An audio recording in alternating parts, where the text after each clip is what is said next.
বিভাগীয় মন্ত্রী টেকনিক্যাল মহাশয় এসেছিলেন। এই যে বাঁধটা, এই বাঁধের যে কাজ হয়েছে, এই উন্নত মানের কাজের জন্য আজকে আমরা বলতে যে এই বাঁধটা এখন পর্যন্ত ভাঙে কাজ হয়েছে। এখন ওভারটপিং হচ্ছে সেটা অন্য ব্যাপার, কিন্তু ওভারটেপিং যাতে না হয় তার জন্য গতকালকেও আমি ইঞ্জিনিয়ারদের সাথে কথা বলে আমরা সিদ্ধান্ত নিয়েছিলাম আবার সকালে 8টার সময় এখানে আসা। অ্যান্ড অ্যাকর্ডিংলি সকাল 8টা থেকে আমরা 9:30 পর্যন্ত এখানে এসে আমরা এই জিওব্যাগ চালানোর সিদ্ধান্ত নেই। এই সিদ্ধান্ত অনুযায়ী ইতিমধ্যে কাজ শুরু হয়েছে। মাননীয় মন্ত্রী উনি আমাদেরকে বলেছেন, কথা দিয়েছেন উনি সাথে সাথে আসবেন। গতকালকে তিনি টিকিট পাননি, কিন্তু আজকে এসেই প্রথম ভিতরে এসেই তারাপুর শিববাড়ির বাঁধ আমার অনুমতি উনি দেখে গেছেন। আর উনি সেটা বলেও গেছেন যে 7টার সময় ব্যাক করার পথে আরেকবার সেটা পুরো পরিদর্শন করবেন। তো আসাম সরকারের মাননীয় মুখ্যমন্ত্রী ডক্টর হিমন্ত বিশ্ব শর্মা সরকার মানুষকে সার্ভিস দেওয়ার জন্য গুরুত্বপূর্ণ সহকারে আর সব স্টেপ নিচ্ছে।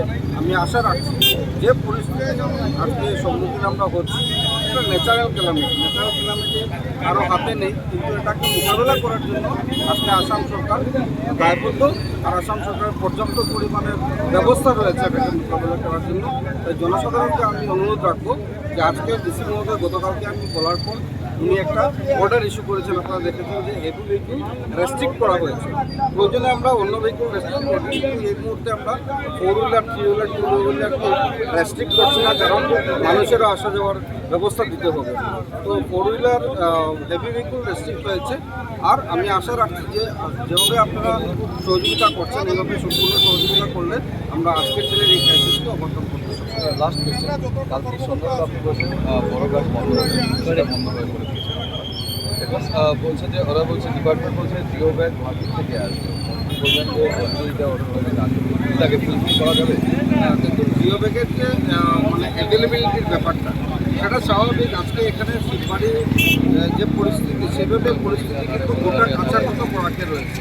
এর মধ্যে আপনারা লক্ষ্য করেছেন যে করিমগঞ্জ এলাকাতে 4টি বাঁধ ভেঙেছে। শিলচর কাছাড় ডিস্ট্রিক্টে অনেক জায়গায় রয়েছে। তো সেটা ডিপেন্ড করে যে অ্যাভেলেবল থাকার সাথে সাথে অন্য সাইডে নিয়ে যাওয়া হবে। কিন্তু এখানে মন্ত্রী মহোদয় কথা দিয়েছেন, আর আমিও আপনাদেরকে আশ্বস্ত করতে চাই যে জিও ব্যাগের জন্য কাজ আটকাবে না। জিও ব্যাগ অ্যাভেলেবল আছে, আমরা কাজ করে যাচ্ছি, সেটাকে আমরা নিশ্চিতভাবে বলতে পারি।